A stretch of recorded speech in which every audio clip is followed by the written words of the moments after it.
to conclude this video, as it goes with this job, nothing crazy ever happens when I have the camera rolling.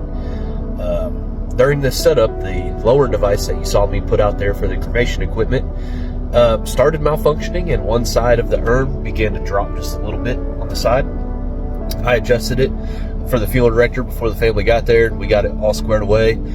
After the service was done, I decided that I would mess with the gearing on it and mess with the straps to try to figure out why one side was lowering the way it was and not staying locked.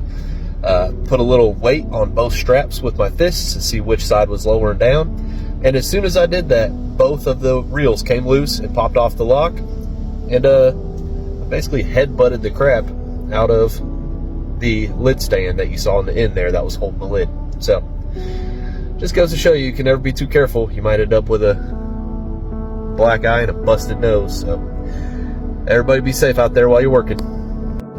And while I'm healing up, so no one thinks I'm just out here street fighting or anything, I'll just go ahead and put these on while the service takes place, and hopefully no one thinks it's very unprofessional to have sunglasses on, but I guess those swollen my glasses won't sit straight.